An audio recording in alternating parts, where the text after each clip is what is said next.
Hey team, today we're going to talk about leadership with Matt Cunningham. Matt is a 1996 graduate of West Point. He is an infantryman. He spent 9 years in the Army and he commanded an infantry company in Iraq. After those 9 years were done, Matt transitioned to the civilian world into the healthcare industry. He started with a very small company that had less than 100 employees and less than $20 million in revenue. Matt was a key fixture to growing that company to a large company that had over 5,000 employees and just sold for $4 billion. So Matt, you've been through a huge transition there, going from being an infantryman in the Army to being a healthcare executive. So what's some advice you would give to our listeners about transitioning out of the Army? Yeah, thanks, Eric. I guess I would say a couple things. The first one is you do need to know why you're transitioning. So, I think I see a lot of leaders not quite sure what to do, why to do it, whether or not they should leave or not. And I think you should just sort of settle that question first. If you really want to be in the Army, stay in the Army, go 100%. If you want to transition out, then transition out. I think there's, I see a lot of indecision that hurts people as they go into the transition. The second advice I would have is choose an industry. I was passionate about healthcare for a number of reasons. I have a daughter who had some healthcare issues. My twin brother is a physician. So I was just interested in that space.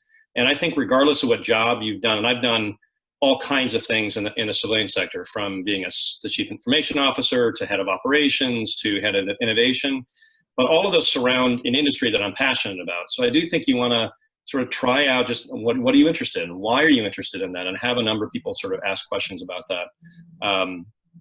Then the next thing I would have, I see a lot of leave the rank at the door. It's probably the best way to put it. People, especially more senior military officers who have staff and have, a lot of people working through it. That structure doesn't always transition well into the military. You got to get back into sort of the Iron Major or Captain, roll up your sleeves, being willing to contribute, being willing to do things that you may have felt as outside of the sort of command you were in. And that will help you in your transition. I would say realize that you don't know the industry. You may be really good at what you do right now in the Army. That those skills will help you. Those skills you should stand on.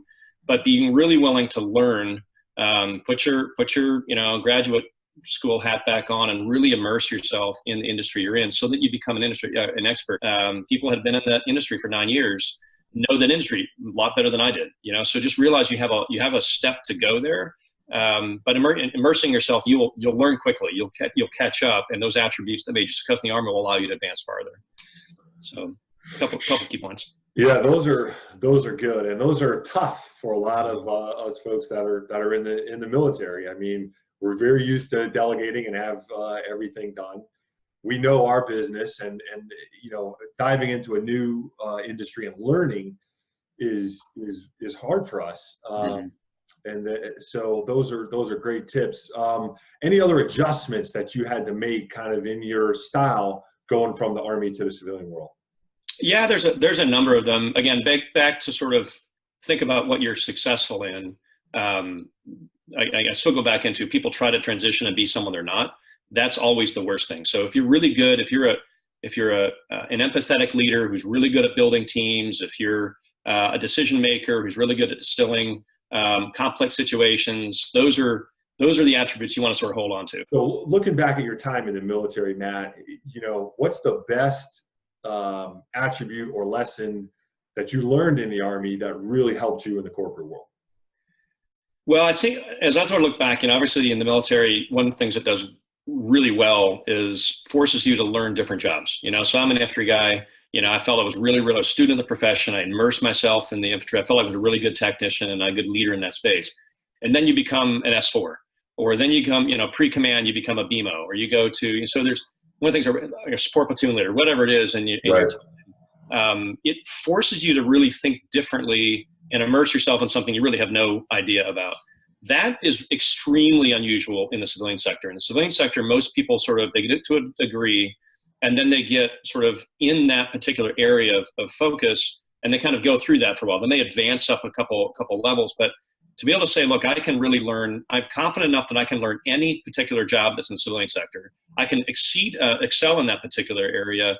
That actually was, you have to try that. You have to fail at that. You have to try that. There's sort of techniques around that. So that, I think, is one of the key attributes that make successful. I would just call those in the military that did that well, immersed themselves in that area. You know, as a battalion maintenance officer, I really was not interested in being a battalion maintenance officer. But man, I immersed myself. I became an expert in that particular area. So that sort of be a student of your profession in the military applies the same way. So read extra things. Always sort of be in a position to not only make yourself better, but make yourself more knowledgeable in the area that you're leading in. And as you transition out, again, I was head of IT, head of operations, and each one of those, I was kind of the scale guy. Well, I became an expert in each one of those areas, and then I was able to lead in those environments. So again, same issue, same way you were successful doing those kind of transitions in the military are very, very unusual traits in the civilian sector. Right. We're generalists in the military. Right. Yeah, that's really true. We do, everything pretty well. And one of the hardest parts about transitioning is picking that industry and picking that focus area. I know for me, I've looked at getting out of the military a few times, and that was so hard to think, man, what do I really want to do? Because one of the best parts about being in the Army was we never do the same thing twice. It's always something different. It's always a new challenge. So that helps us, as you said, because we can once we get into the company, they can give us any job and we're going to do it. But it is hard for us as we transition to pick that area. Yeah, and I remember just not having any idea what was out there either. So, start developing a network of people. You've done a very good job of this, networking with people to give you some exposure to other industries, asking questions before you're at the point of transitioning. It doesn't mean you're leaving the Army. It doesn't mean necessarily that you have to pull that trigger, but starting to gain some knowledge of those areas is really helpful. Yeah, networking is not something we do well in the Army, and I think the soldier transition programs that they have now are teaching soldiers that hopefully how to do that a little bit better.